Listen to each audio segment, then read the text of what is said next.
새벽 4시, 도시가 가장 깊은 잠에 빠져드는 시간.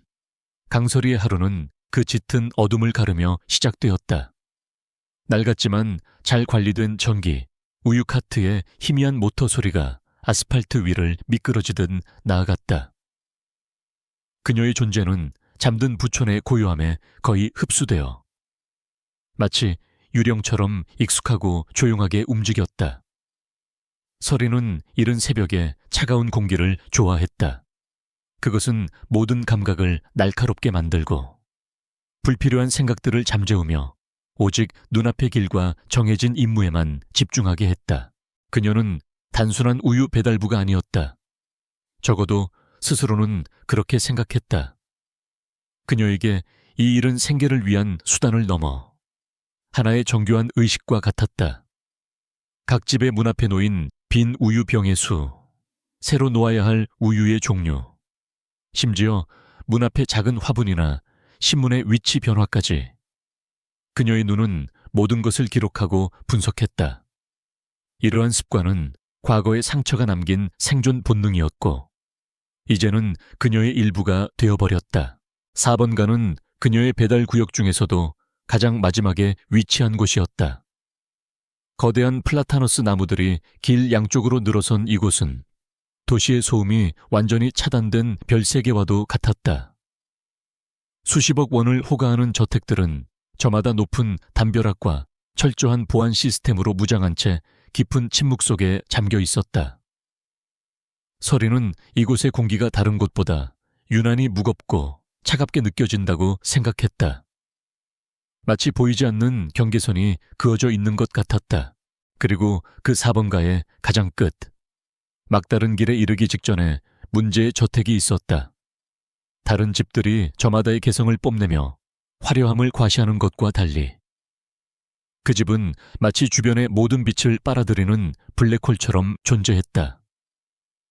높고 검은 담쟁이 동굴이 건물 전체를 뒤덮고 있었고 굳게 닫힌 철제 대문은 지난 몇 년간 한 번도 열린 적이 없는 듯 녹슬어 있었다.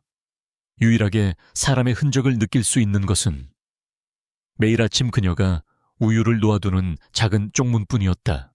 그 집에 사는 남자에 대해 설이가 아는 것은 거의 없었다. 이름도, 나이도, 직업도 알지 못했다. 그저 매일 아침 신선한 우유 한 병을 주문하는 익명의 고객일 뿐이었다. 하지만 설이는 그를 다른 어떤 고객보다도 더 잘 알고 있다고 생각했다. 그의 생활 패턴은 기계처럼 정확했다.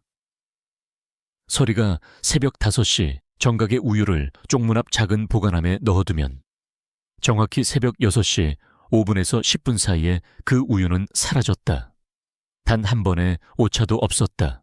이러한 규칙성은 오히려 기이하게 느껴졌다.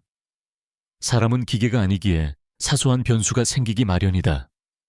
늦잠을 잘 수도 있고 갑자기 외출할 수도 있다. 하지만 지난 1년 동안 그 남자는 단 한 번도 그 규칙을 어긴 적이 없었다. 마치 외부 세계와 단절된 채 자신만의 시간 속에서 살아가는 유령 같았다. 설이는 때때로 상상했다. 그는 어떤 사람일까? 어두운 저택 안에서 홀로 무엇을 하고 있을까? 오늘도 설이의 카트는 어김없이 그 저택 앞에 멈춰 섰다.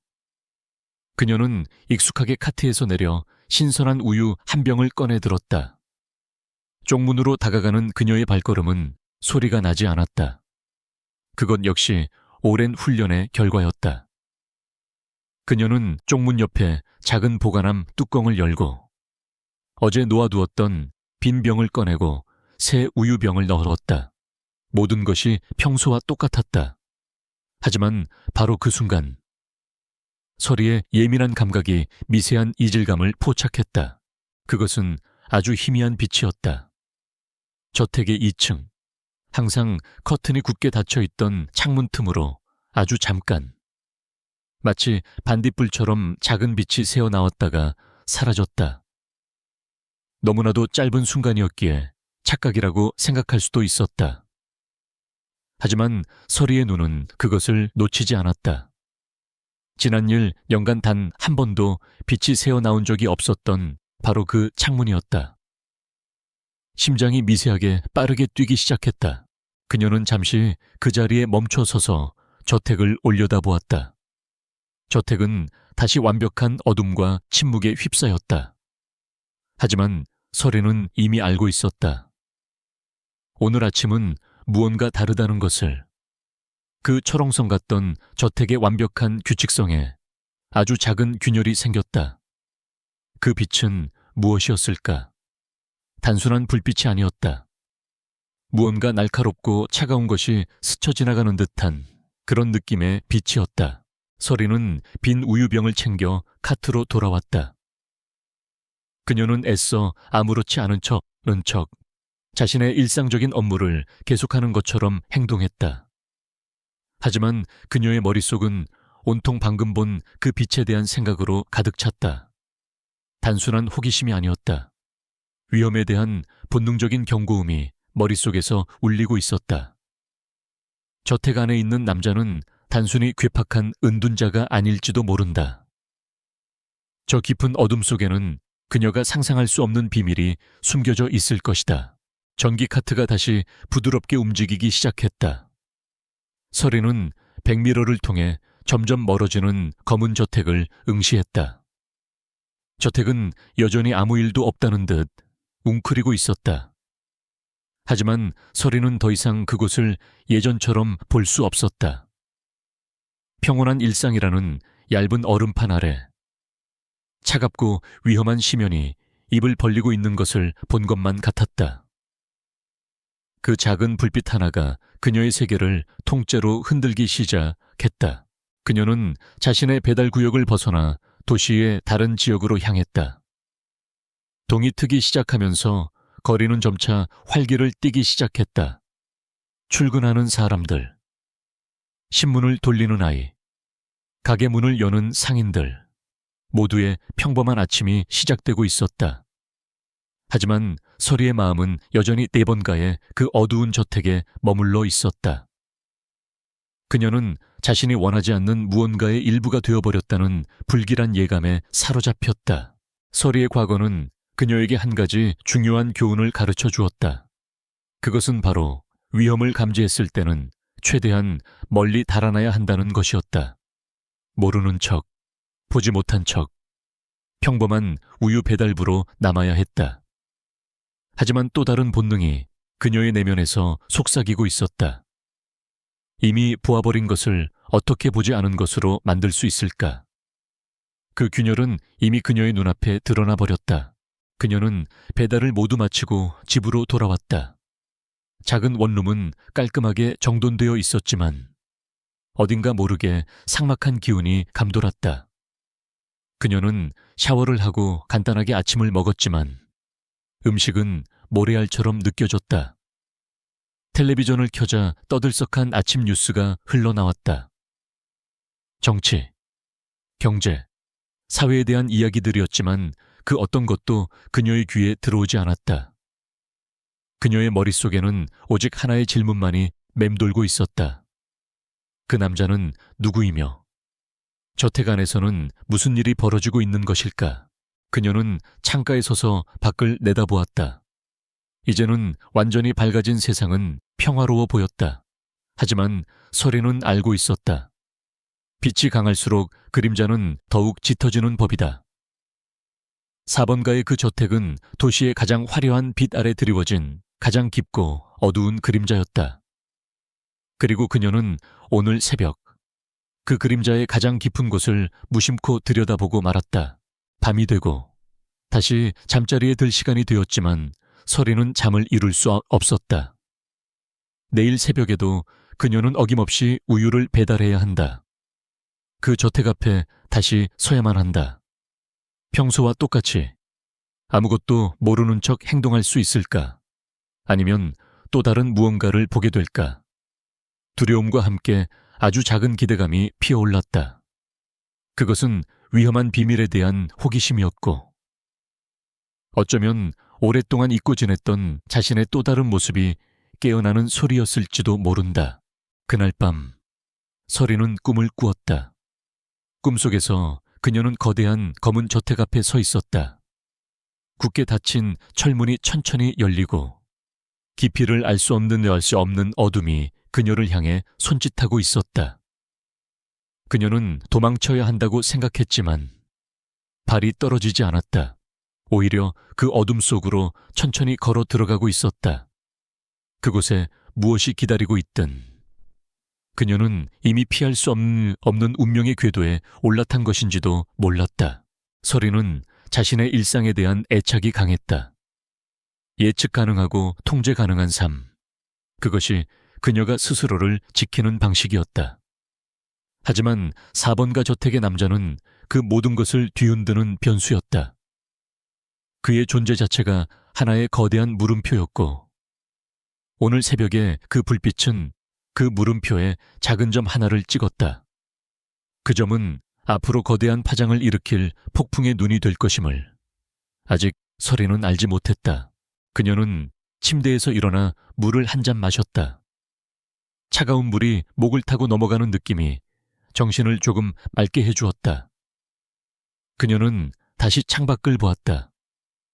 도시의 불빛들이 멀리서 반짝이고 있었다.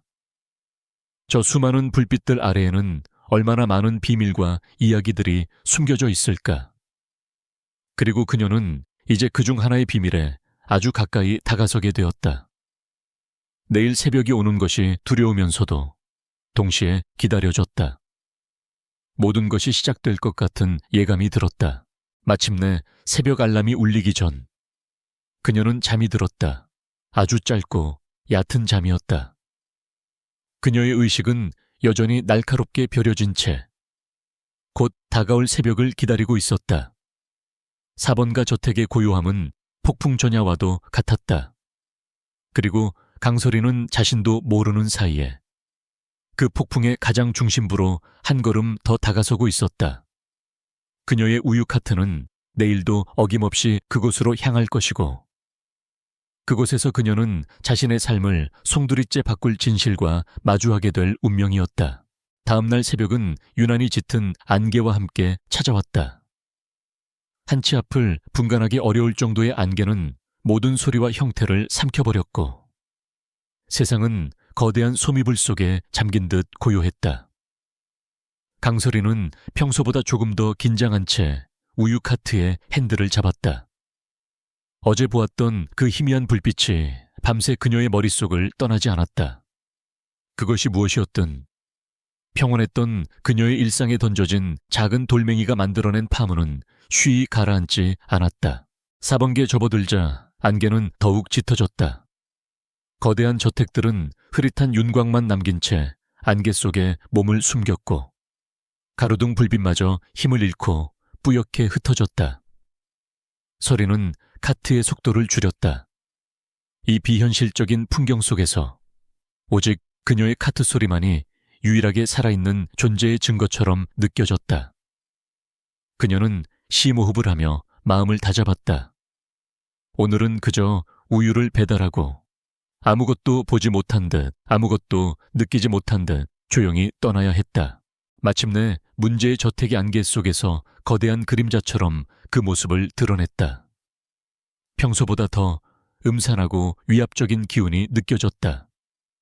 서리는 익숙한 루틴을 따르기 위해 카트를 세우고 우유병을 꺼내 들었다. 그녀의 발걸음은 젖은 아스팔트 위에서도 소리가 나지 않았다. 쪽문을 향해 몇 걸음 옮겼을 때였다. 그녀의 발이 그 자리에 얼어붙었다. 아주 미세하지만 분명한 소리가 그녀의 귓가를 파고들었다. 그것은 금속이 돌에 긁히는 듯한 날카롭고 부자연스러운 소리였다.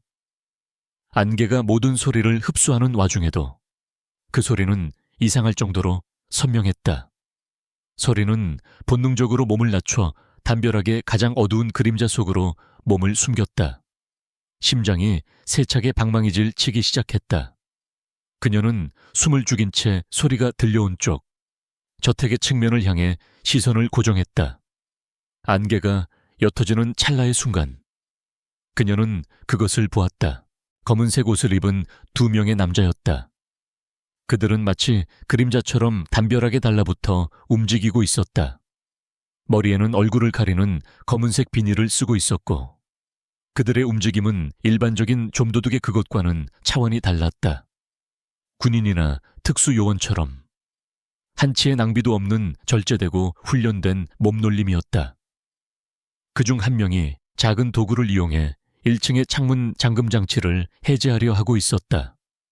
아까 들었던 소리는 바로 그 소리였다. 서린은 온몸의 피가 차갑게 식는 것을 느꼈다. 이것은 단순한 강도 사건이 아니었다. 그들의 목표는 저택 안의 물건이 아니라 바로 그 남자일 것이다.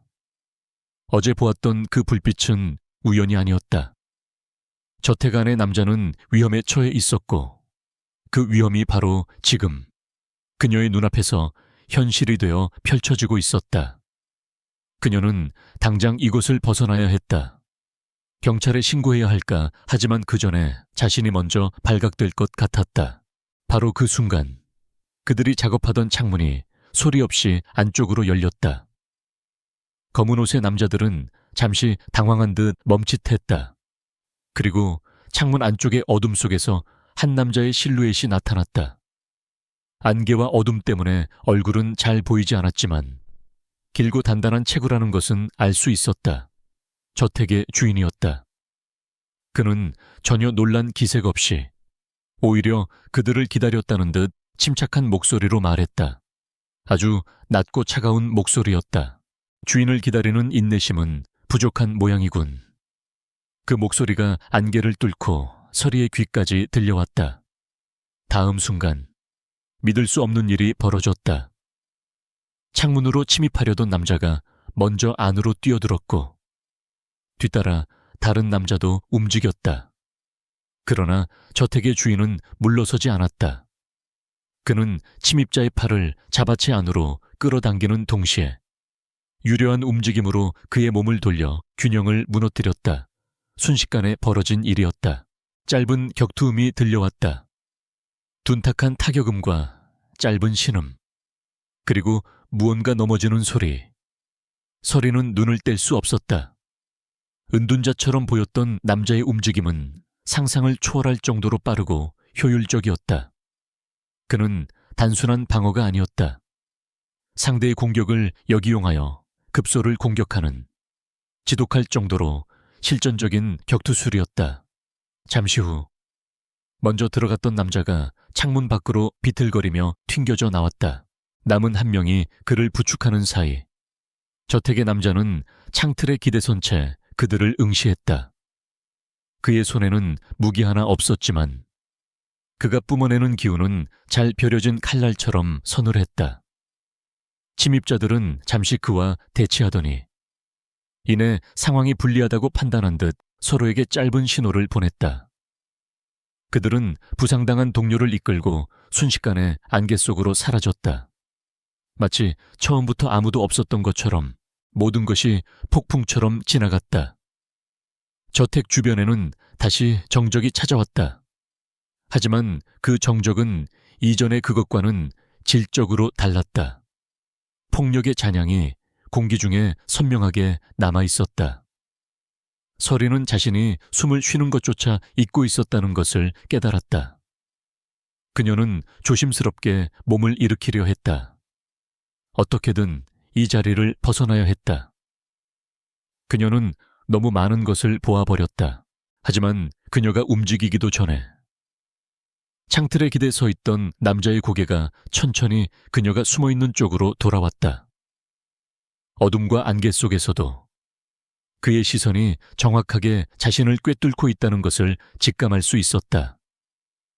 그는 알고 있었다. 처음부터 그녀가 그곳에 있었다는 사실을.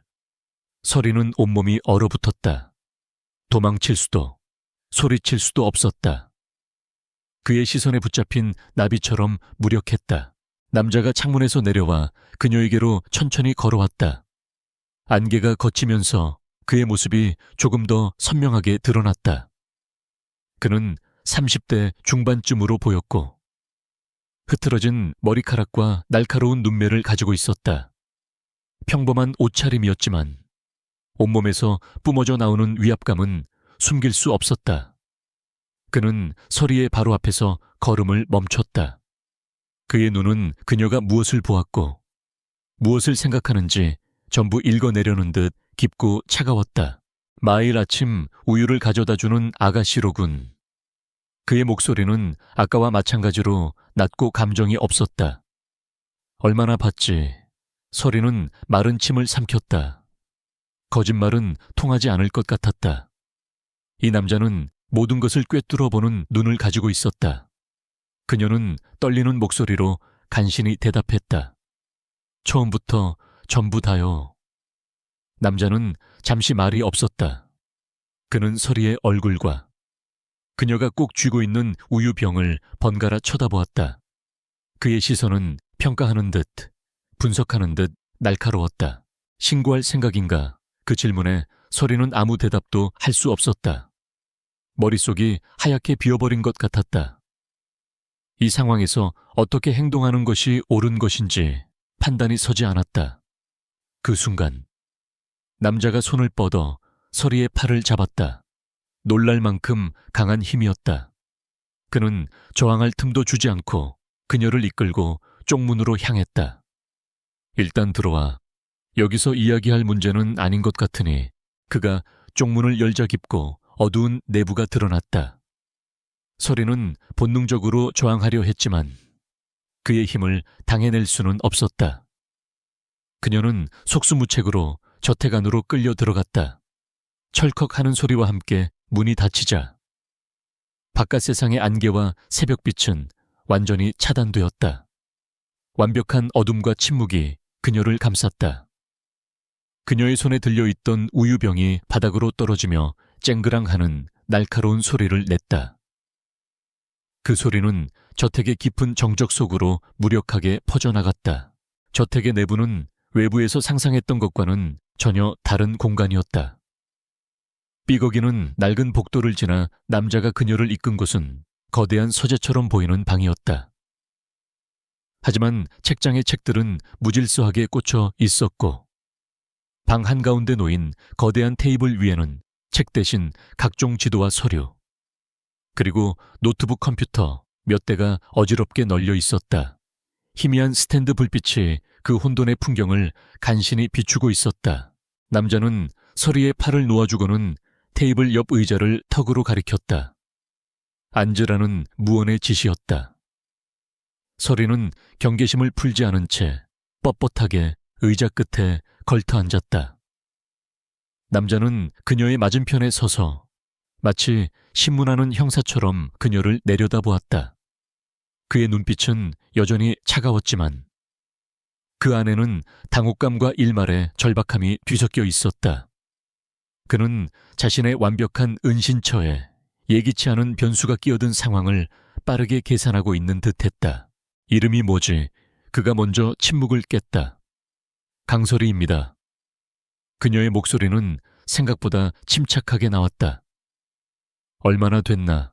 이 구역 담당한 지 1년 조금 넘었습니다. 그녀의 대답은 짧고 간결했다. 이런 상황일수록 불필요한 말을 하는 것은 어리석은 짓이라는 것을 과거의 경험이 가르쳐 주었다. 남자는 잠시 그녀를 빤히 쳐다보다가 테이블 위를 손가락으로 가볍게 두드렸다. 아가씨는 내가 생각했던 것보다 훨씬 더 조용한 사람이더군. 발소리도, 카트 소리도 거의 들리지 않아. 마치 유령처럼 말이야. 그의 말은 칭찬인지 비난인지 알 수 없었다. 그리고 관찰력도 좋고 만나 서리는 대답 대신 그를 마주보았다. 그의 의도를 파악하기 전까지는 섣불리 자신을 드러내고 싶지 않았다. 그녀의 침묵에 남자는 희미하게 입꼬리를 올렸다. 비웃음이라기보다는 흥미롭다는 표정에 가까웠다. 오늘 네가 본 것 때문에 너는 이제 아주 위험한 문제에 엮이게 됐어. 그가 본론으로 들어갔다. 저자들은 보통의 강도가 아니야. 그들은 나를 죽이거나 혹은 산채로 잡아가기 위해 온 전문 킬러들이지. 그리고 그들은 목격자를 그냥 내버려 두지 않아. 그의 목소리는 담담했지만 그 내용은 서리의 심장을 얼어붙게 만들기에 충분했다. 그녀가 막연하게 추측했던 최악의 시나리오가 현실이 되어 눈앞에 펼쳐지고 있었다.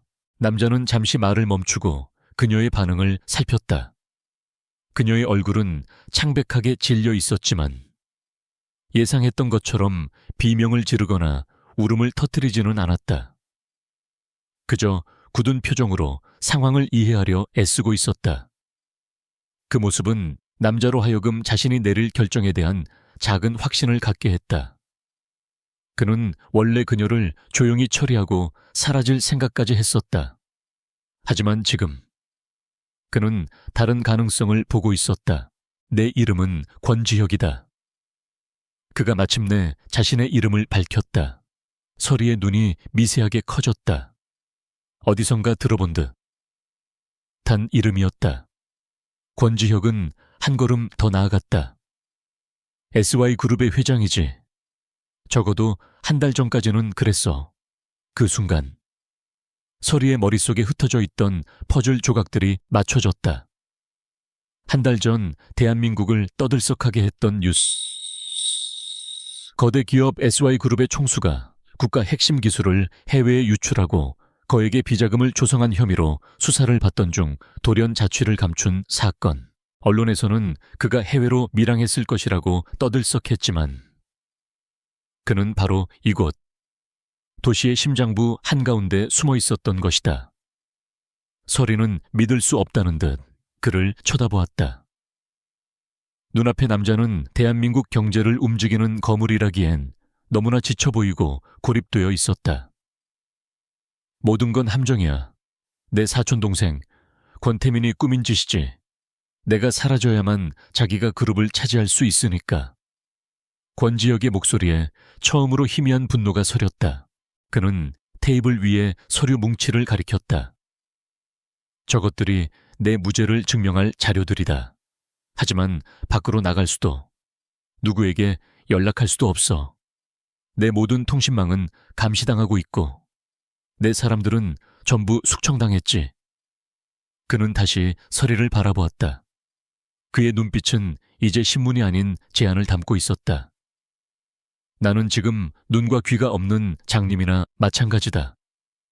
그런데 바로 오늘 아침 예상치 못한 곳에서 눈과 귀가 될 수 있는 사람을 발견했지. 서리는 그가 무슨 말을 하려는지 즉시 깨달았다. 온몸에 소름이 돋았다. 나더러 뭘 어쩌라는 거죠? 그녀의 목소리가 가늘게 떨렸다. 아주 간단해. 넌 지금처럼 매일 아침 우유를 배달하면 돼.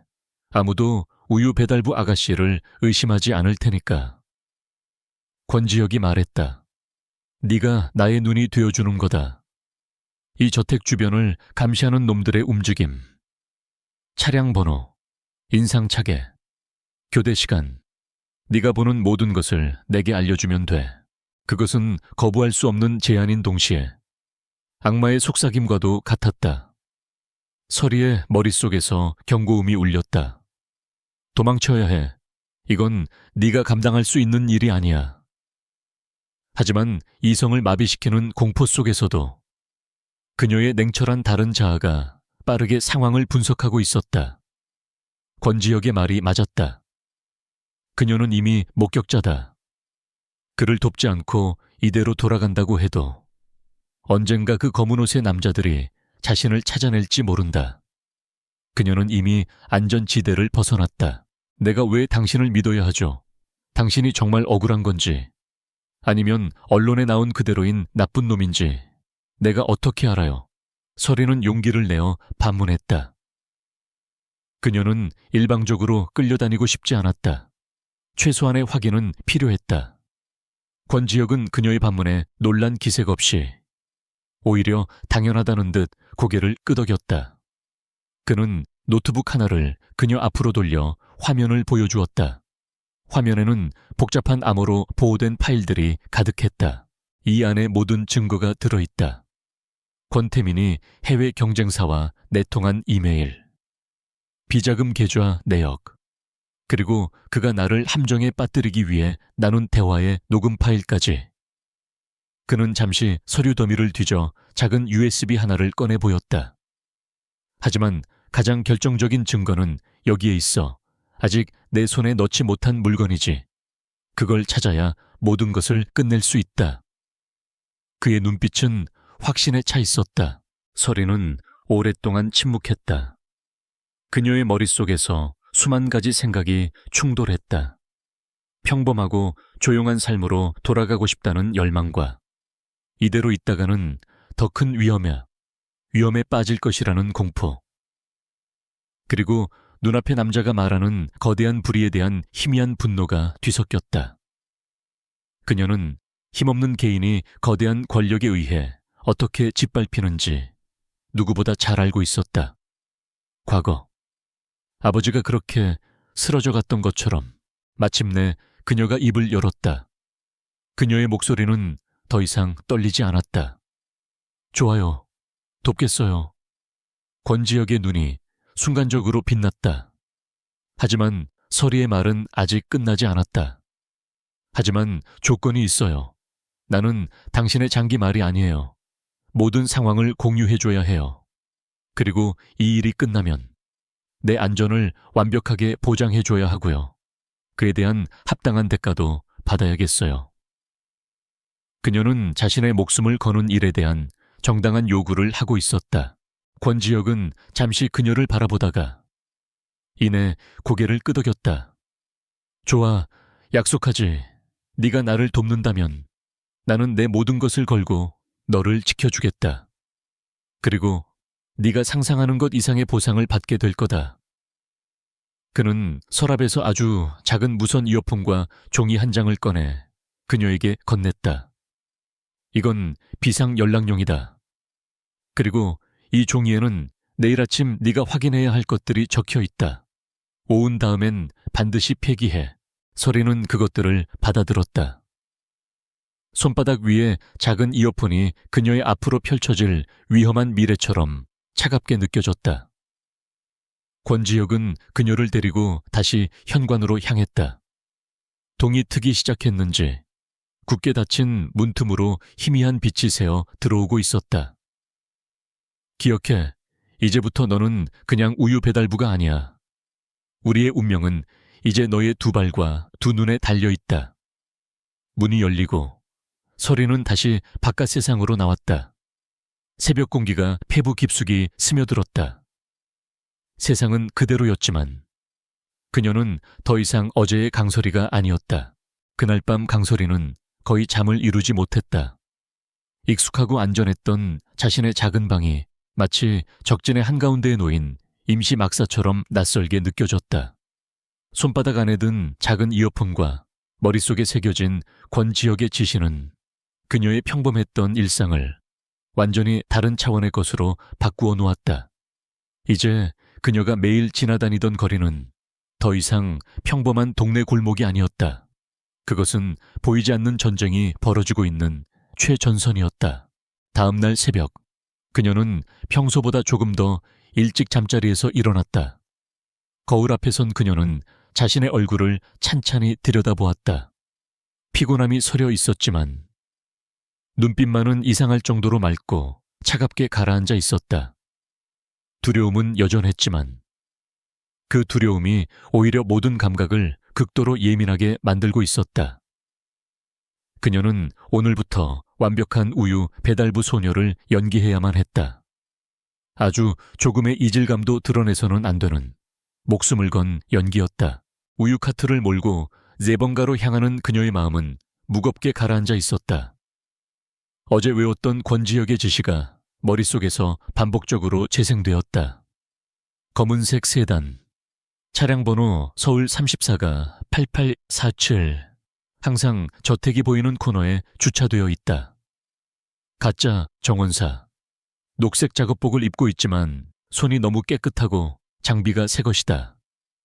통신사 수리 차량으로 위장한 반, 적어도 사흘에 한 번씩 같은 자리에 나타난다. 그녀가 3번가 초입에 들어섰을 때 거짓말처럼 검은색 세단이 눈에 들어왔다. 권지혁의 말대로였다.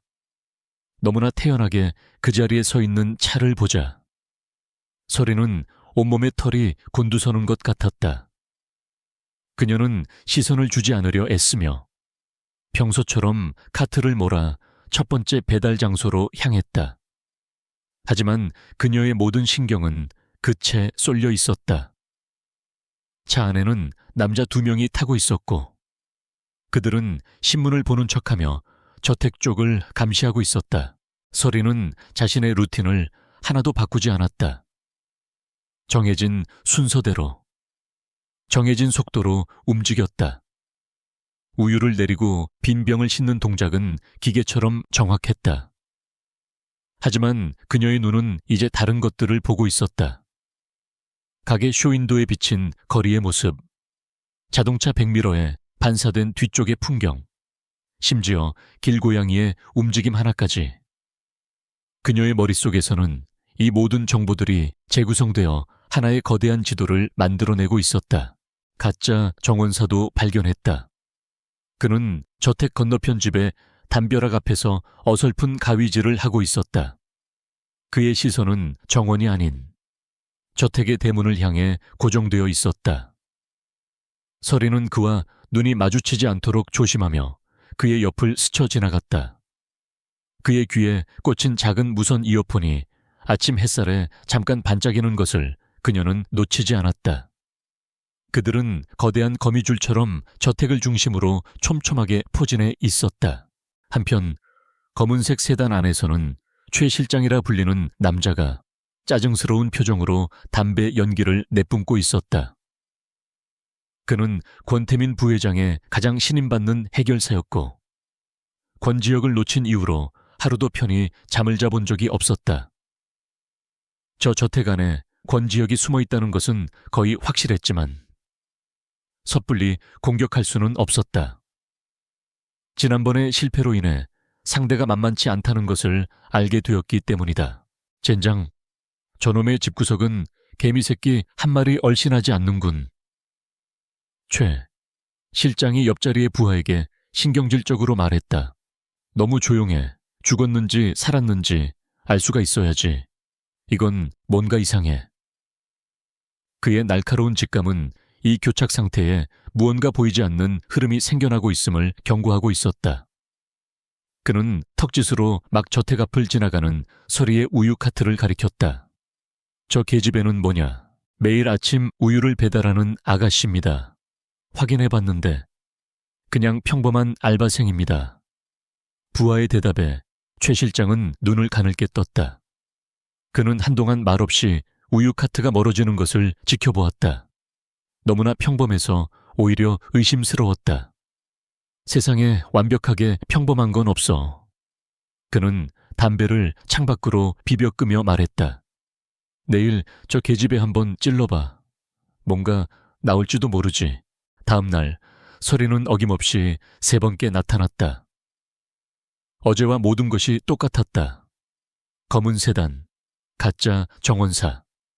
하지만 오늘은 어제와는 다른 팽팽한 긴장감이 공기 중에 감돌고 있었다. 그녀가 저택으로 향하는 길목에 이르렀을 때 갑자기 검은 세단의 문이 열리더니 한 남자가 그녀의 앞을 가로막았다. 서리의 심장이 쿵 하고 내려앉았지만 그녀는 얼굴에 아무런 표정도 드러내지 않았다. 남자는 어색한 웃음을 지으며 서리에게 말을 걸었다. 아가씨, 미안한데 혹시 이 근처에 정비소 아는 데 있어요? 차가 갑자기 시동이 안 걸려서. 그는 일부러 차 보닛을 열어 보이며 곤란한 표정을 지었다. 전형적인 수법이었다. 그녀의 반응을 떠보고 시선을 붙잡아 두려는 의도. 서리는 속으로 마른 침을 삼키며 권지혁이 했던 경고를 떠올렸다. 그들은 어떤 식으로든 너를 시험할 것이다. 절대 동요하지 마라. 서리는 약간 짜증이 난다는 듯한 표정으로 남자를 쳐다보았다. 글쎄요, 여긴 다 주택가라 잘 모르겠는데요. 큰일까지는 나가보셔야 할 거예요. 그녀의 목소리는 무심하고 약간 퉁명스러웠다. 딱 바쁜 아침에 귀찮은 일을 당한 아르바이트생의 반응이었다. 그녀는 남자를 지나쳐 다시 카트를 움직이려 했다. 하지만 남자는 포기하지 않고 그녀의 카트 앞을 다시 막아섰다. 아, 저기 혹시 그쪽 집에도 배달하는 거예요. 남자가 턱짓으로 권지혁의 저택을 가리켰다. 이제 노골적인 질문이 들어왔다.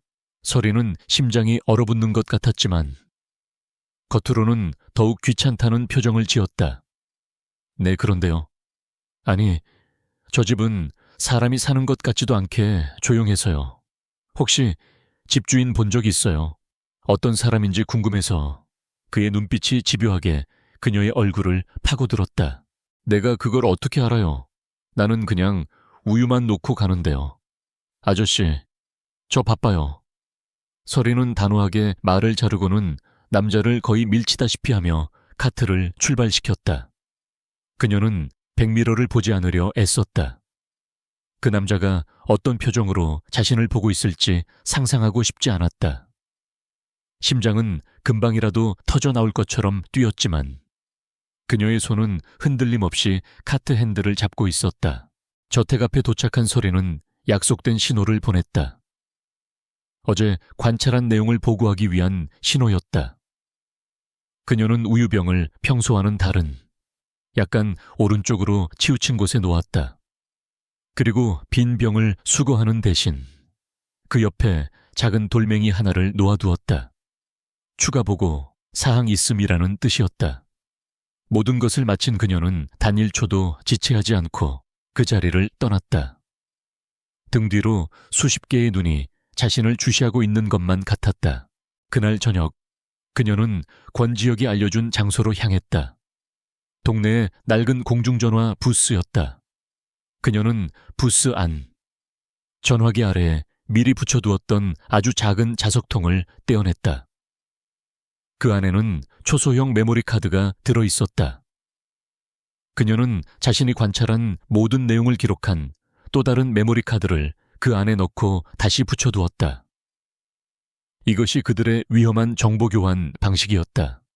직접적인 접촉 없이 오직 약속된 신호와 장소를 통해서만 이루어지는 소통. 집으로 돌아온 서리는 녹초가 되어 침대에 쓰러졌다. 오늘 있었던 일은 그녀의 모든 정신력을 소진시켰다. 최 실장의 남자를 상대했던 순간을 떠올리자 아직도 손끝이 차갑게 식어 있었다. 그녀는 자신이 생각보다 잘 해냈다는 사실에 조금 놀랐다. 하지만 동시에 이것이 시작에 불과하다는 것을 직감했다. 적들은 이제 자신을 인지하기 시작했다. 거미줄은 더욱 촘촘하게 조여올 것이고 그녀는 그 거미줄 위에서 아슬아슬한 외줄타기를 계속해야만 했다. 권지혁은 서재의 희미한 불빛 아래에서 강설이가 남긴 메모리 카드의 내용을 확인하고 있었다. 그의 손가락이 노트북의 터치패드 위를 빠르게 움직였다. 화면에 떠오른 것은 단순한 보고서가 아니었다. 그것은 감시자들의 위치를 표시한 정교한 약도, 차량들의 이동 경로와 시간을 분석한 타임라인, 그리고 어제 자신을 떠보려 했던 남자의 인상착의에 대한 세밀한 묘사까지 담겨 있었다. 그는 놀라움을 금치 못했다. 평범한 우유 배달부라고는 도저히 믿을 수 없는 수준의 분석력이었다. 그녀는 단순히 본 것을 나열한 것이 아니라 그들의 행동 패턴 속에 숨겨진 의도와 규칙을 읽어내고 있었다. 특히 자신을 시험했던 남자에 대한 그녀의 평가는 그의 허를 찔렀다. 그는 나를 시험했지만 동시에 주변의 모든 것을 경계하고 있었다. 이것은 그의 단독 행동이 아니라 누군가의 지시를 받고 움직였다는 증거다. 권지혁은 의자 깊숙이 등을 기댔다. 강설이라는 변수는 그가 예상했던 것보다 훨씬 더 강력한 무기가 될 수 있었다. 하지만 동시에 그만큼 위험한 일이기도 했다. 적들은 이미 그녀의 존재를 인지하기 시작했다. 이대로 그녀를 계속 이용하는 것은 그녀를 사지로 내모는 것과 다름없었다. 그는 갈등했다. 그녀를 이 위험한 게임에서 빼내야 할까 하지만 그녀 없이는 자신 역시 이 어두운 저택에서 고사당할 뿐이었다. 결국 그는 결정을 내렸다. 이 싸움에서 이기기 위해서는 그녀가 필요했다. 그러기 위해서는 그녀에게 더 많은 정보를 주어야만 했다. 그녀가 자신이 어떤 싸움을 하고 있는지 정확히 알아야만 더 효과적으로 움직이고 스스로를 지킬 수 있을 것이다. 그는 다음 날 새벽 우유 보관함에 빈 병과 함께 작은 메모지를 넣어두었다. 오늘 밤 11시 약속 장소에서 그들만의 두 번째 대면을 위한 신호였다. 그날 밤 서리는 다시 저택의 쪽문 앞에 섰다. 이번에는 끌려 들어가는 것이 아닌 제 발로 걸어 들어가는 것이었다. 권지혁은 지난번과는 다른 저택의 작은 응접실에서 그녀를 기다리고 있었다. 먼지가 쌓인 가구들 위로 하얀 천이 덮여 있었지만 중앙의 테이블만큼은 깨끗하게 닦여 있었다. 그는 서리에게 따뜻한 차 한 잔을 건넸다. 그것은 동맹에 대한 작은 예의의 표시였다. 내가 가져온 정보 덕분에 놈들의 움직임을 거의 파악했다. 권지혁이 먼저 입을 열었다. 내 생각대로 그들은 뭔가 초조해하고 있어. 곧 다른 움직임을 보일 거다. 그래서 네가 알아야 할 게 있어. 우리가 무엇 때문에 싸우고 있는지. 그는 테이블 위에 놓인 서류철 하나를 그녀 앞으로 밀었다. 서류철의 표지에는 프로젝트 키메라라는 이름이 적혀 있었다. 키메라는 SY그룹의 미래가 걸린 프로젝트다. 단순한 신약 개발이 아니야.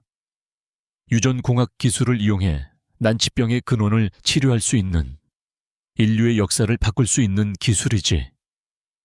그의 목소리에는 프로젝트에 대한 자부심과 애정이 묻어 있었다. 나는 이 기술을 통해 사람들을 돕고 싶었다. 하지만 내 동생 권태민은 이것을 그저 돈벌이 수단으로만 생각했지. 권지혁은 씁쓸한 표정을 지었다. 권태민은 프로젝트의 핵심 기술을 해외 경쟁사인 바이오진 테크에 팔아넘기려 했다. 내가 그것을 막아서자 그는 나를 제거할 계획을 세운 거야. 기술 유출과 비자금 혐의를 모두 내게 뒤집어 씌우고 나를 사회적으로 매장시킨 뒤 프로젝트를 통째로 삼키려는 속셈이지. 그의 설명은 간결했지만 그 안에는 거대한 배신과 탐욕의 역사가 담겨 있었다. 서리는 조용히 그의 이야기를 듣고 있었다. 거대 기업 총수의 이야기는 그녀가 사는 세계와는 너무나 동떨어진 것이었지만 이상하게도 낯설게 느껴지지 않았다. 거대한 힘에 의해 모든 것을 빼앗기고 억울한 누명을 쓰는 한 남자의 이야기는 그녀의 가장 아픈 기억을 건드리고 있었다. 권지혁이 프로젝트를 설명하며 연구원들의 헌신에 대해 이야기했을 때 그녀는 참지 못하고 질문을 던졌다. 그 연구원들은 어떻게 됐나요? 그녀의 질문에 권지혁은 잠시 말을 멈추고 그녀를 바라보았다. 대부분 권태민에 의해 쫓겨나거나 억지로 프로젝트에서 손을 떼야만 했지. 특히 프로젝트를 총괄하던 책임 연구원은 온갖 비리 혐의를 뒤집어쓰고 업계에서 거의 퇴출당했어. 그는 누구보다 이 프로젝트에 대한 애정이 강했던 사람이었는데 그 순간 서리의 눈빛이 미세하게 흔들렸다. 그녀는 찻잔을 든 손을 가만히 내려놓았다. 그리고 오랫동안 가슴속에 묻어두었던 이야기를 꺼내기 시작했다. 저희 아버지도 연구원이셨어요. 그녀의 목소리는 아주 낮고 차분했다. 작은 화학회사에 다니셨죠. 아버지는 회사가 새로 개발한 제품에서 심각한 결함을 발견하셨어요. 인체에 아주 해로운 성분이었죠. 권지혁은 아무 말 없이 그녀의 이야기를 들었다. 서리는 먼 곳을 응시하며 말을 이어갔다. 아버지는 회사에 보고했지만 그들은 묵살했어요. 이미 너무 많은 돈이 투자되었고 곧 출시를 앞두고 있었거든요. 아버지가 문제를 계속 제기하자 회사는 아버지를 해고하고는 오히려 핵심 기술을 빼돌리려 했다는 누명을 씌웠어요. 그녀의 목소리는 감정이 없었지만 그 안에 담긴 슬픔과 분노는 고스란히 전해졌다. 회사는 아버지를 상대로 소송을 걸었고 아버지는 모든 것을 잃으셨어요. 집도, 명예도, 그리고 연구에 대한 열정까지도요. 결국 아버지는 몇 년을 힘들어 하시다가 병을 얻어 돌아가셨죠. 서리는 담담하게 이야기의 끝을 맺었다. 그들의 관계가 처음으로 변하는 순간이었다. 권지혁은 이제 그녀를 단순한 조력자가 아닌 자신과 같은 상처를 가진 한 인간으로 바라보고 있었다. 그들의 싸움은 더 이상 생존을 위한 일시적인 거래가 아니었다. 그것은 거대한 불의에 맞서는 공동의 목표가 되었다. 권지혁의 복수는 이제 그녀에게도 남의 일이 아니었다. 그것은 자신의 아버지가 겪었던 것과 같은 비극을 되풀이하지 않기 위한, 그리고 힘의 논리에 의해 짓밟힌 모든 이들을 위한 싸움이기도 했다. 두 사람 사이에는 침묵이 흘렀지만 그 침묵은 그 어떤 말보다도 더 깊은 유대감을 만들어내고 있었다. 미안하다. 권지혁이 어렵게 입을 열었다. 너를 위험한 일에 끌어들인 것도 모자라 아픈 기억까지 떠올리게 만들었군. 서리는 고개를 저었다.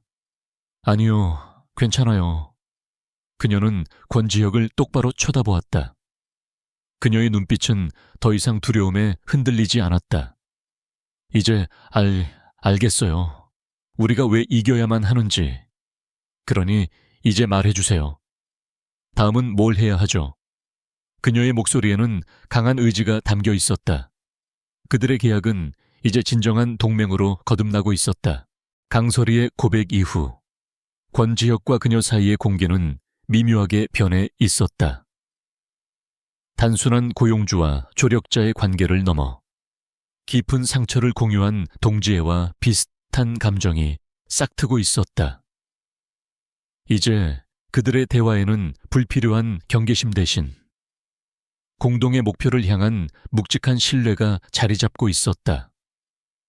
권지혁은 더 이상 그녀에게 정보를 제한하지 않았다.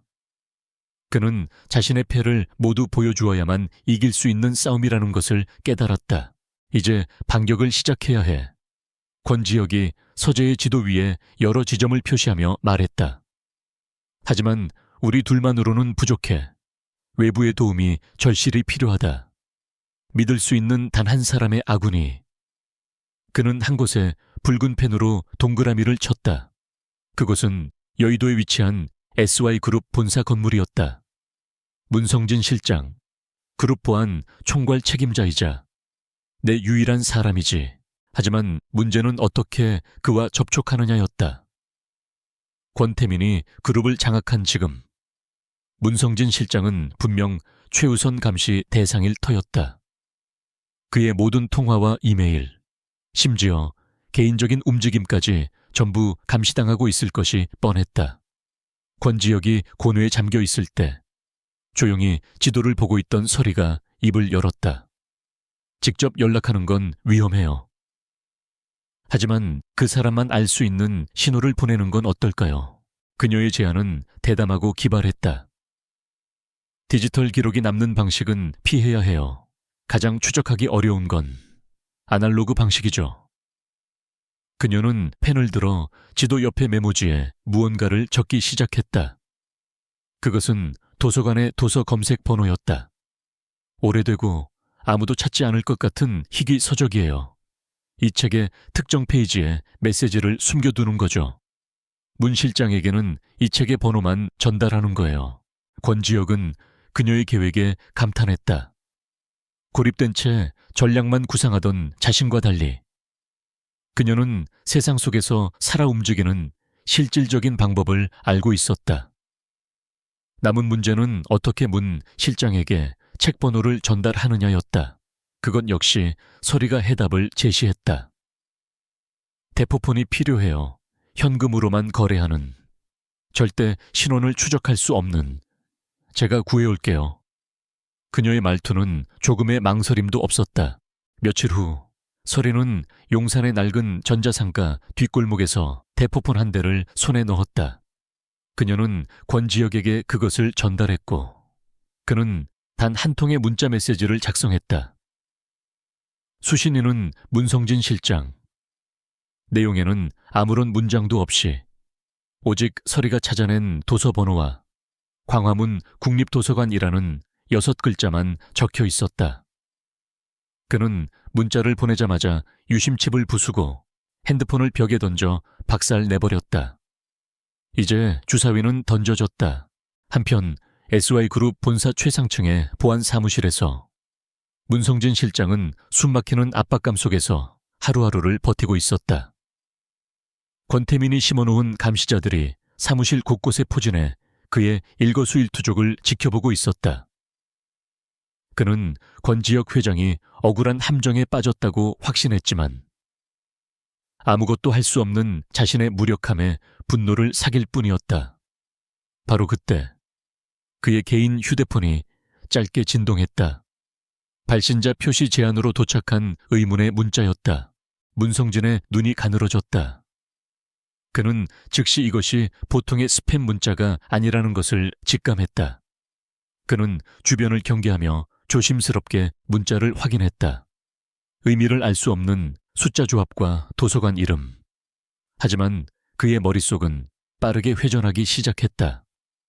이것은 과거 권지혁 회장과 비상사태를 대비해 함께 훈련했던 암호 교신 방식 중 하나였다. 심장이 거세게 뛰기 시작했다. 회장님이 살아계셨다. 그리고 자신에게 신호를 보내온 것이다. 다음 날 문성진은 정기보안 점검을 핑계로 광화문 지사에 외근을 나갔다. 감시자들의 의심을 피하기 위한 자연스러운 위장이었다. 그는 업무를 마친 뒤 점심시간을 이용해 국립도서관으로 향했다. 거대한 서고 안에서 그는 마침내 문자에 적힌 번호의 책을 찾아냈다. 그것은 스웨덴의 희귀식물에 대한 낡은 도감이었다. 그는 떨리는 손으로 책을 펼쳤다. 약속된 페이지. 117페이지의 한가운데에 아주 작은 메모지가 붙어 있었다. 메모지에는 주소 하나와 시간, 그리고 우유라는 단어 하나만 적혀 있었다. 문성진은 메모지를 즉시 삼켜버리고는 아무 일 없다는 듯 책을 제자리에 꽂아두고 도서관을 빠져나왔다. 그날 밤 그는 메모지에 적힌 주소, 서리가 알려주었던 낡은 공중전화 부스로 향했다.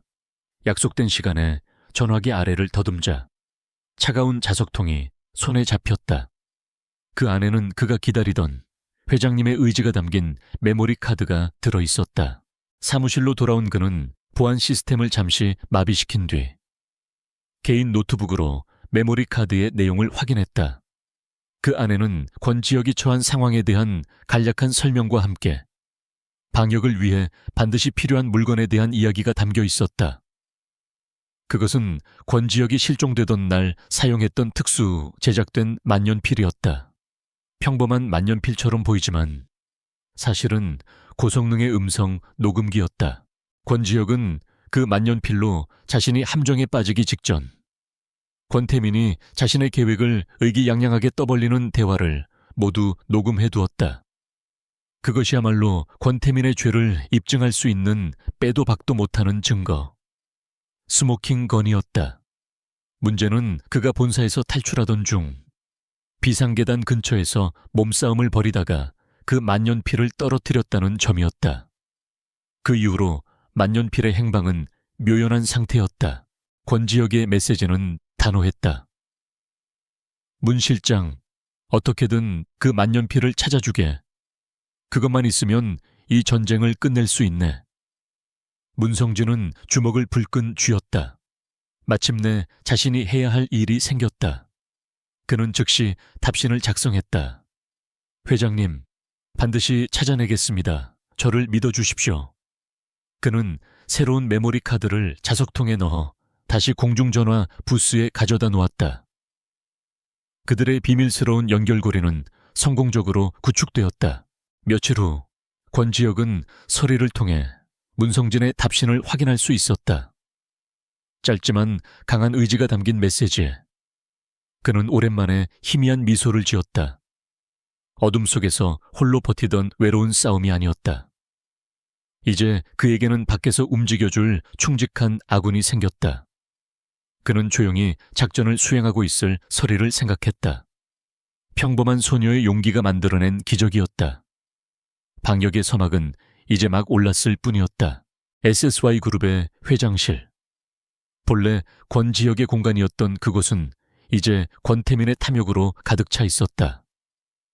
그는 최고급 가죽 의자에 앉아 통유리창 너머로 서울의 야경을 내려다보고 있었지만 그의 얼굴에는 만족감 대신 초조함과 분노가 서려 있었다. 권지혁이 사라진 지 한 달이 넘었지만 그의 행방은 여전히 묘연했다. 그가 살아있는 한 권태민의 지위는 언제 무너질지 모르는 모래성과 같았다. 더 큰 문제는 프로젝트 키메라의 해외 매각 건이었다. 바이오진 테크 측에서는 권지혁의 사망 증명서나 공식적인 경영권 이양 문서 없이는 계약을 진행할 수 없다며 차일피일 미루고 있었다. 권태민에게는 시간이 없었다. 그는 책상 위의 인터폰 버튼을 거칠게 눌렀다. 최 실장, 당장 들어와. 잠시 후 굳은 표정의 최 실장이 사무실로 들어섰다. 아직도 그 빌어먹을 형놈의 털끝 하나 못 찾았나. 권태민의 목소리는 얼음장처럼 차가웠다. 죄송합니다, 부회장님. 하지만 저택 주변은 개미새끼 한 마리 빠져나갈 틈 없이 감시하고 있습니다. 최 실장이 고개를 숙였다. 감시 그런데 왜 아무 성과가 없는 거지? 그놈이 저택 안에서 땅 파고 숨어있기라도 한단 말인가? 분명 외부와 소통하는 쥐새끼가 있어. 조력자가 있다고. 권태민은 자리에서 일어나 최 실장의 멱살을 잡을 듯이 다가섰다. 그의 눈은 분노로 이글거렸다. 그 동네를 샅샅이 뒤져 배달부든 청소부든 하다못해 지나가는 개새끼라도 전부 다 조사해. 그 쥐새끼를 찾아내.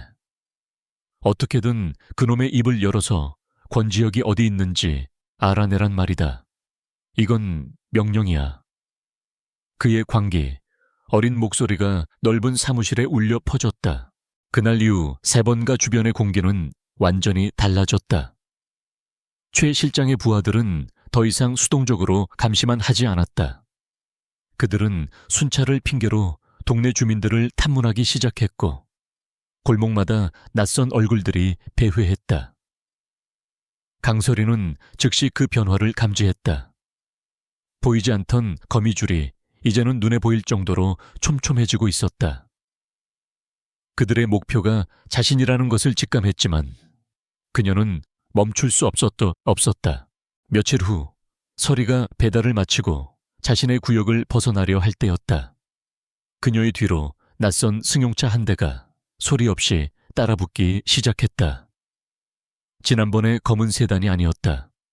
훨씬 더 평범하고 눈에 띄지 않는 차였다. 하지만 설이의 등 뒤에서는 식은땀이 흘렀다. 직감적으로 알 수 있었다. 최 실장이었다. 그는 이제 시험하는 것을 넘어 직접 사냥에 나선 것이다. 설이는 일부러 내색하지 않고 평소의 경로를 따라 카트를 몰았다. 집으로 향해서도, 약속된 정보 교환 장소로 향해서도 안 되었다. 그들을 따돌려야만 했다. 그녀의 머릿속에서 수십 개의 경로가 그려졌다, 사라졌다. 그때 그녀의 눈에 낡은 재래시장 간판이 들어왔다. 복잡한 골목과 인파로 가득한 곳, 바로 저기였다. 그녀는 망설임 없이 카트의 핸들을 꺾어 시장의 좁은 입구로 들어섰다. 아니나 다를까 뒤따르던 차가 급정거를 하더니 최 실장과 부하 한 명이 차에서 내려 그녀를 쫓기 시작했다. 이제 본격적인 추격전이 시작되었다. 설이는 사람들 사이를 고개하듯이 빠져나가며 카트의 속도를 높였다. 그녀의 작은 전기 카트는 좁은 시장 골목에서 대형 세단보다 훨씬 더 효율적인 이동 수단이었다. 하지만 뒤쫓는 남자들의 발걸음 또한 끈질겼다. 저쪽이다, 놓치지 마. 최 실장의 고함 소리가 등 뒤에서 들려왔다. 설이는 과일 가게 앞을 지나며 진열되어 있던 사과 상자 하나를 꼬리로 쳐 넘어뜨렸다. 와르르 쏟아지는 사과들이 길을 막으며 잠시 그들의 발을 묶었다. 그녀는 그 틈을 이용해 생선 가게들이 늘어선 골목으로 접어들었다. 비릿한 냄새와 자욱한 수증기가 그녀의 모습을 감추는데 도움을 주었다. 그녀는 이 시장의 지리를 손금 보듯 꿰고 있었다. 어릴 적 어머니의 손을 잡고 장을 보러 오던 곳이었다. 모든 골목, 모든 지름길이 머릿속에 선명하게 남아 있었다. 그녀는 막다른 길처럼 보이는 곳에서 한쪽 담벼락에 난 작은 개구멍으로 카트를 몰았다. 성인 남자는 통과하기 힘든 오직 그녀의 작은 카트만이 겨우 빠져나갈 수 있는 비밀 통로였다. 하지만 최 실장은 보통 내기가 아니었다. 그는 잠시 길을 잃는 듯 했지만 이내 다른 길로 우회하여 다시 그녀의 앞을 막아섰다. 두 사람은 좁은 골목의 양끝에서 서로를 마주보게 되었다. 최 실장의 얼굴에는 이제 끝이다 라는 잔인한 미소가 걸려 있었다. 서리는 거친 숨을 몰아쉬었다.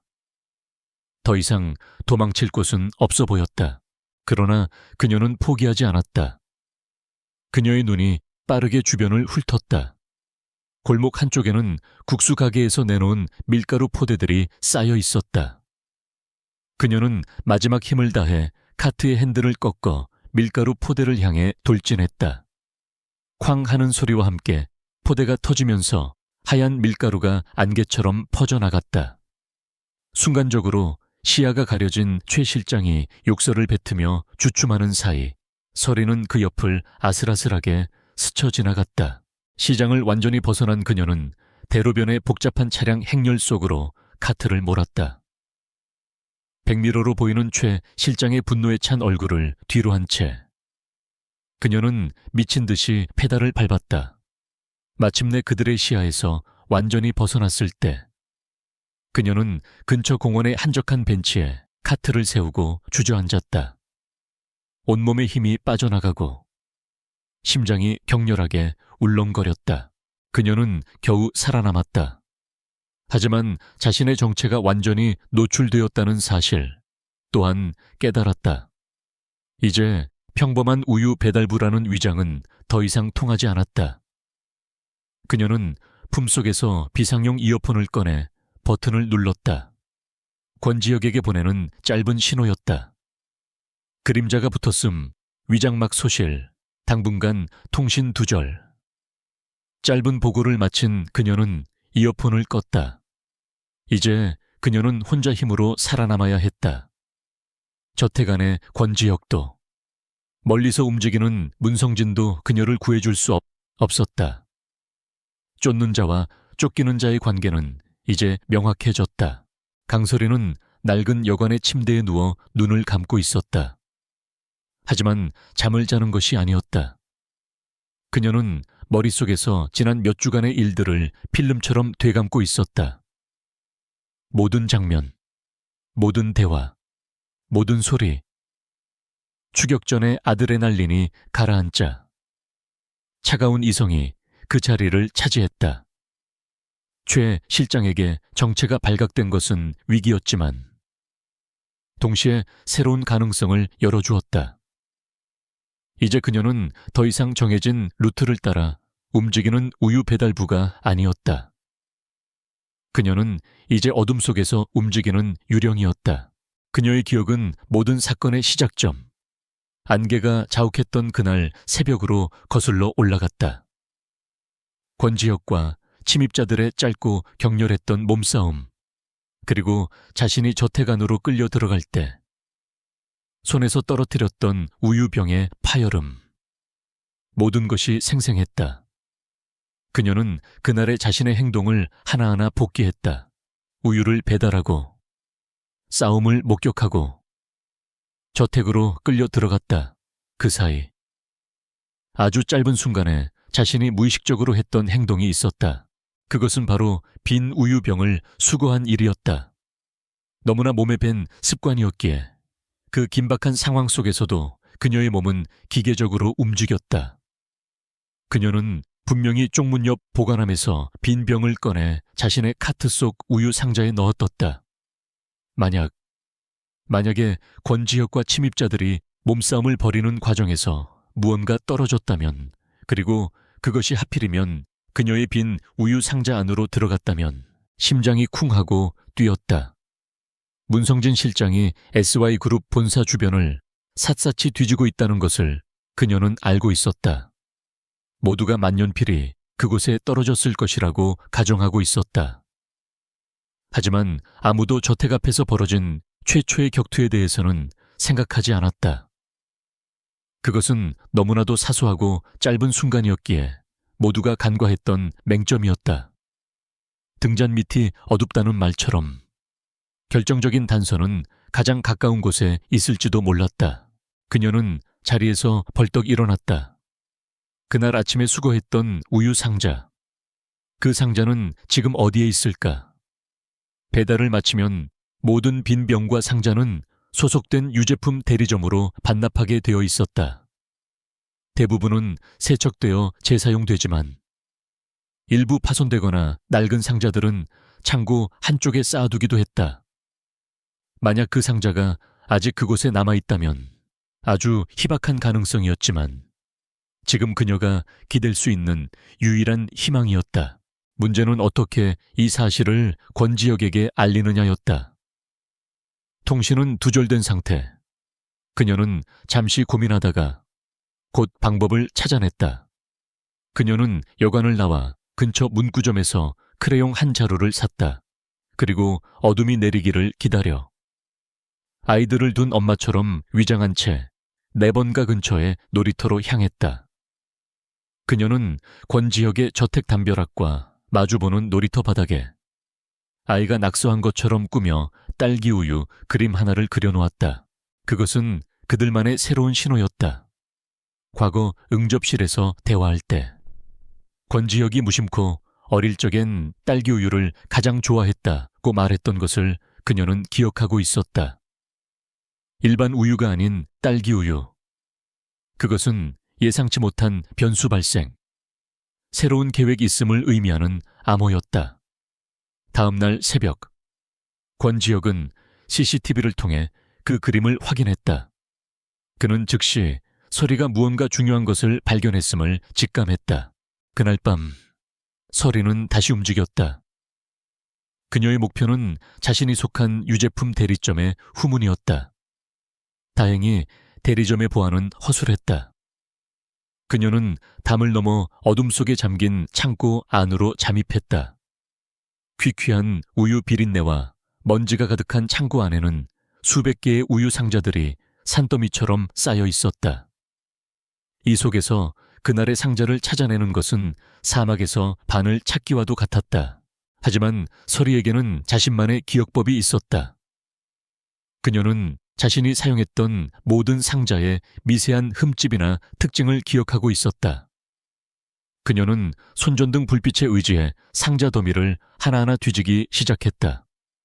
시간은 흐르고 초조함이 목을 조여왔다. 경비원이 순찰을 돌 시간이 다가오고 있었다. 포기해야 할지도 모른다고 생각한 바로 그 순간 그녀의 눈에 익숙한 흠집이 들어왔다. 왼쪽 모서리가 살짝 찌그러진 플라스틱 상자. 바로 그 상자였다. 그녀는 떨리는 손으로 상자를 끌어내렸다. 상자 안은 비어 있었다. 실망감이 밀려왔다. 하지만 그녀는 포기하지 않고 손전등으로 상자 구석구석을 비추었다. 그리고 마침내 상자의 바닥과 벽면이 만나는 구석의 틈에 무언가 길고 검은 물체가 끼어있는 것을 발견했다. 먼지를 뒤집어 쓴 채 빛을 반사하는 고급스러운 만년필. 권지혁이 말했던 바로 그 녹음기였다. 세월이는 만년필을 조심스럽게 꺼내 품 안에 넣었다. 온몸에 전율이 흘렀다. 이것은 단순한 증거가 아니었다.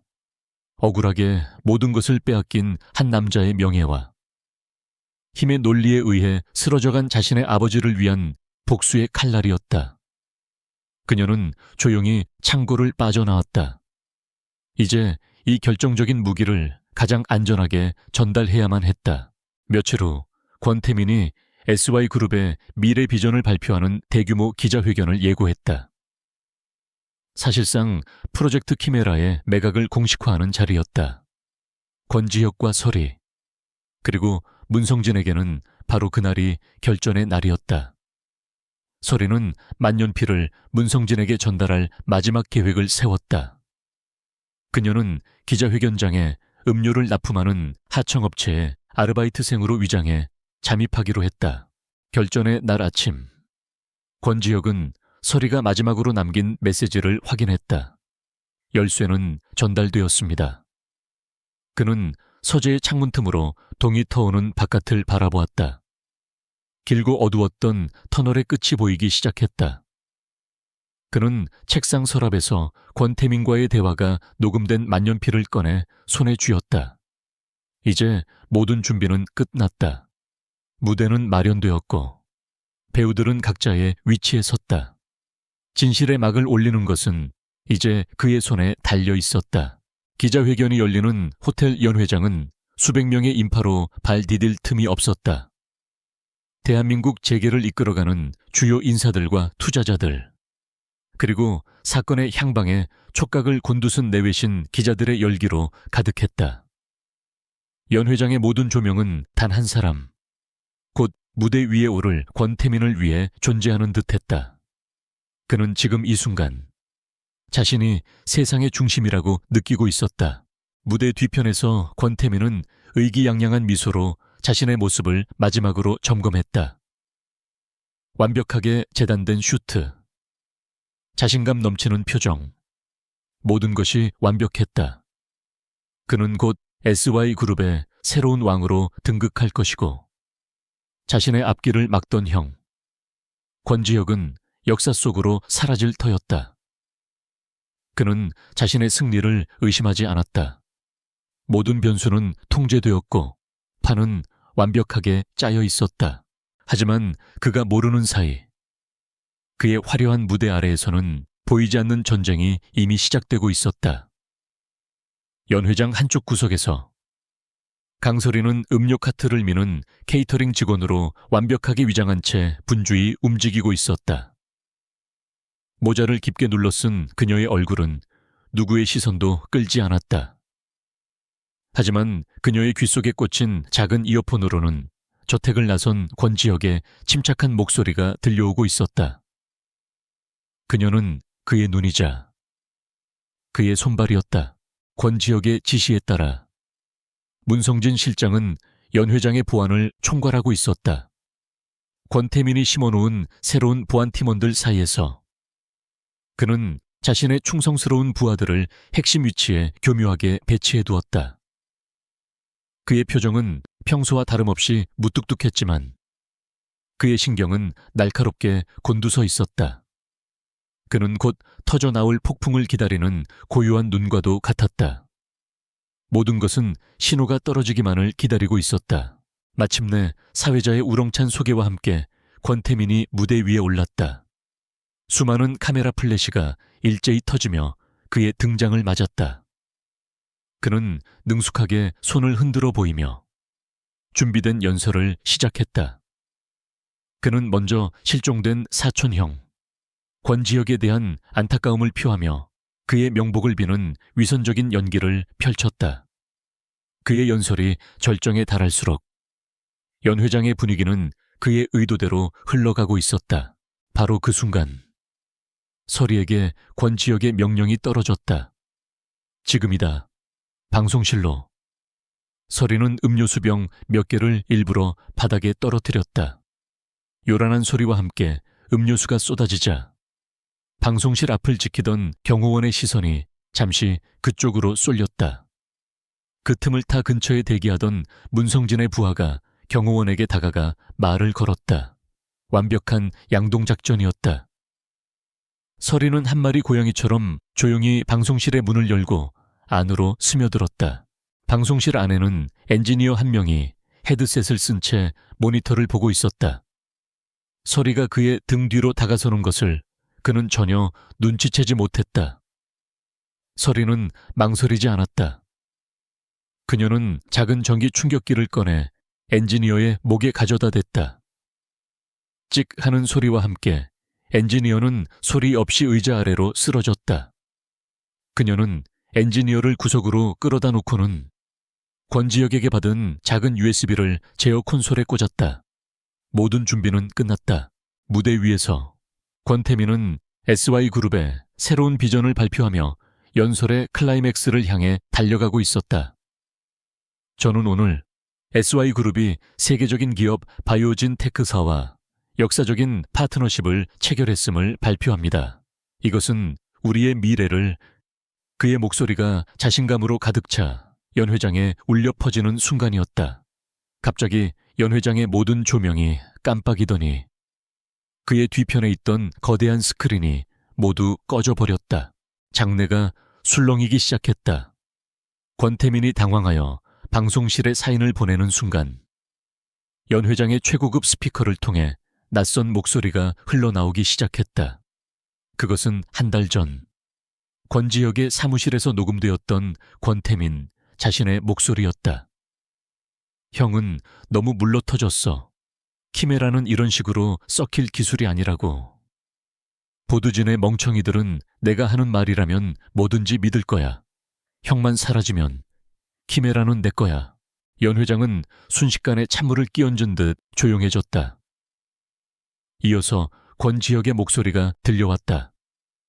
그게 네가 원하는 거였나? 나를 배신하고 회사를 팔아넘기는 게. 그리고 다시 권태민의 비웃음 섞인 목소리가 이어졌다. 배신 아니. 이건 혁명이야. 형의 시대는 끝났어. 녹음 파일이 재생되는 동안. 기자들은 넋을 잃었고 투자자들의 얼굴은 하얗게 질려갔다. 권태민은 사색이 된 채 무대 위에서 얼어붙었다. 녹음이 끝나자마자 연 회장의 육중한 정문이 활짝 열렸다. 그리고 그곳으로 한 남자가 걸어 들어왔다. 초췌한 도망자의 모습이 아닌 날카로운 눈빛과 위용을 되찾은 SY그룹의 진짜 주인. 권지혁이었다. 모든 사람들의 시선이 그에게 쏠렸다. 그는 성큼성큼 무대를 향해 걸어갔고 그의 시선은 오직 한 사람, 자신의 사촌 동생에게 고정되어 있었다. 시연은 끝났다. 태민아. 권지혁의 낮은 목소리가 마이크를 통해 울려 퍼졌다. 그제야 정신을 차린 최 실장이 부하들에게 소리쳤다. 부회장님을 모셔 어서 빠져나간다. 그들이 권태민을 데리고 탈출하기 위해 아수라장을 만들려던 순간 문성진 실장이 손짓으로 신호를 보냈다. 연 회장 곳곳에 배치되어 있던 그의 부하들이 일제히 움직였다. 그들은 훈련된 동작으로 최 실장의 부하들을 순식간에 제압해 나갔다. 짧은 소동은 문성진 팀의 완벽한 승리로 끝났다. 최 실장을 비롯한 모든 저항 세력은 바닥에 무력하게 제압당했다. 권태민은 무대 위에서 완전히 고립되었다. 그는 공포에 질린 눈으로 자신에게 다가오는 권지혁을 바라보았다. 수백 개의 카메라 플래시가 번개처럼 터지며 한 사람의 몰락과 다른 한 사람의 귀환이라는 역사적인 순간을 담아내고 있었다. 진실의 여명은 가장 극적인 방식으로 밝아오고 있었다. 기자회견장의 혼란은 문성진 실장의 통제해 빠르게 정리되었다. 미리 대기하고 있던 검찰 수사관들이 들이닥쳐 망연자실한 표정의 권태민과 격렬하게 저항하는 최 실장을 비롯한 그의 일당을 현장에서 체포했다. 수백 개의 카메라 플래시는 한때 재계의 왕자를 꿈꾸었던 남자가 수갑을 차고 초라하게 끌려나가는 모습을 남김없이 담아냈다. 한편의 거대한 막장 드라마가 막을 내리는 순간이었다. 강설이는 그 모든 소동이 벌어지는 동안 조용히 방송실을 빠져나와 인파 속으로 스며들었다. 그녀의 임무는 끝났다. 어둠 속에서 움직이던 그녀의 역할은 권지혁이라는 거대한 빛이 다시 떠오름과 동시에 막을 내린 것이다. 그녀는 누구의 주목도 받지 않은 채 호텔을 빠져나와 익숙한 새벽의 거리로 돌아왔다. 마치 아무 일도 없었다는 듯 세상은 평온해 보였다. 그 후 몇 주 동안 대한민국은 SY그룹 스캔들로 연일 떠들썩했다.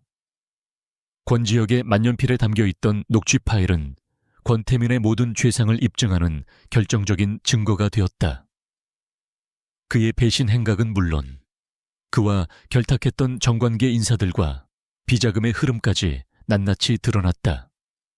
거대한 부패의 사슬이 잘려나가면서 SY그룹은 뿌리부터 흔들리는 거대한 위기를 맞았지만 동시에 정화될 수 있는 기회를 얻었다. 권지혁은 다시 회장으로 복귀했다.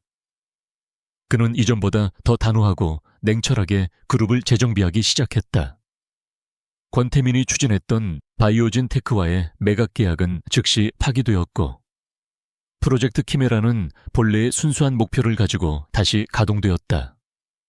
그는 억울하게 쫓겨났던 연구원들을 모두 복직시켰고 그 중에는 강설이의 아버지와 비슷한 처지였던 책임 연구원도 포함되어 있었다.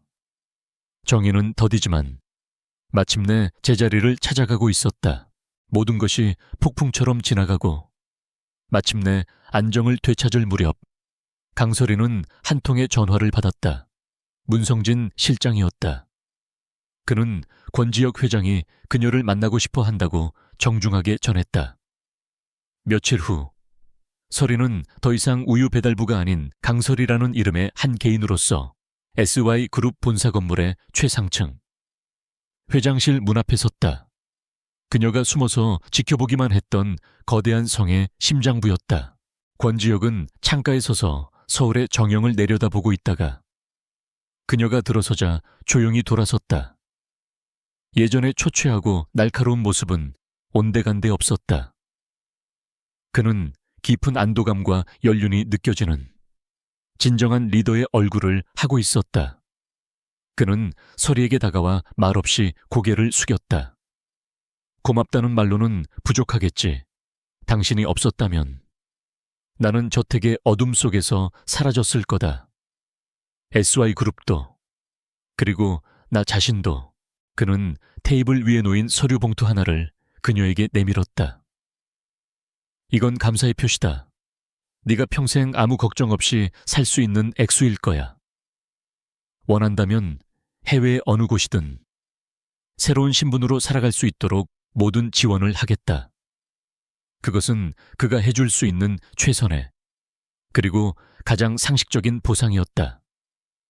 하지만 설이는 봉투를 받지 않고 조용히 고개를 저었다. 권지혁은 그녀의 거절을 예상했다는 듯 희미하게 미소를 지었다. 그는 봉투를 다시 거두고 다른 서류철 하나를 꺼내 그녀 앞에 펼쳤다. 사실은 이게 내가 당신에게 진짜로 하고 싶은 제안이다. 서류의 제목은 회장 직속 전략기획팀 신설안이었다. 기업은 회의실 안에서만 움직이는 게 아니더군. 진짜 정보와 위험은 거리 위에 있다는 것을 이번에 뼈저리게 깨달았다. 그는 설이를 진지한 눈으로 바라보았다. 나는 눈과 귀가 되어줄 팀이 필요하다. 단순히 데이터를 분석하는 팀이 아니라 세상의 흐름을 읽고 보이지 않는 위험을 감지하고 남들이 보지 못하는 기회를 찾아내는 팀. 당신의 그 놀라운 관찰력과 대담함 그리고 위기 속에서도 평정을 잃지 않는 전략적 사고가 이 팀에 필요해. 이 팀의 팀장이 되어주지 않겠나. 그것은 그녀의 인생을 송두리째 바꾸는 제안이었다. 어둠 속에서 숨어 지내던 그녀에게 가장 밝은 양지로 나와달라는 요청이었다. 거대 기업의 횡포에 아버지를 잃었던 그녀가 이제는 그 거대 기업의 심장에서 눈과 귀가 되어달라는 역설적인 제안. 설이는 잠시 창밖을 바라보았다. 아득하게 펼쳐진 도시의 풍경이 보였다. 그녀가 매일 새벽 달리던 그 거리들이었다.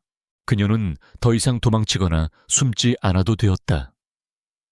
그녀의 특별한 능력은 더 이상 생존을 위한 아픈 흉터가 아니라 다른 사람들을 지키고 올바른 길을 제시할 수 있는 강력한 무기가 될 수 있었다. 그녀는 천천히 고개를 끄덕였다. 하겠습니다. 그녀의 짧은 대답에 권지혁의 얼굴에 비로소 진정한 미소가 번졌다. 그들의 길고 위험했던 동맹은 이제 새로운 미래를 향한 가장 굳건한 파트너십으로 다시 태어나고 있었다. 몇 달 후 회장실에서 권지혁은 새로운 프로젝트에 대한 보고를 받고 있었다. 그의 옆에는 깔끔한 비즈니스 정장 차림의 강설이가 서서 날카로운 분석이 담긴 자료를 차분하게 설명하고 있었다. 그녀의 눈빛은 자신감으로 가득 차 있었고 그녀의 목소리에는 전문가의 깊이가 묻어 있었다. 그녀는 더 이상 새벽의 어둠 속에 자신을 감추던 소녀가 아니었다. 보고를 마친 그녀는 잠시 창가에 서서 해가 떠오르는 도시의 풍경을 바라보았다. 그녀는 더 이상 네 번가의 낡은 저택에 우유를 배달하지 않는다. 대신 그녀는 이 거대한 도시의 아침을, 그리고 이 회사의 내일을 만들어가는 사람이 되어 있었다. 문득 그녀는 자신의 낡은 우유 카트를 떠올렸다. 비록 지금은 다른 길을 가고 있지만 그 새벽의 길이 있었기에 지금의 자신이 있다는 것을 그녀는 알고 있었다. 내일을 위한 우유 한 병. 그것은 절망 속에서 찾아낸 희망이었고 그녀가 스스로의 힘으로 쟁취해낸 빛나는 미래였다.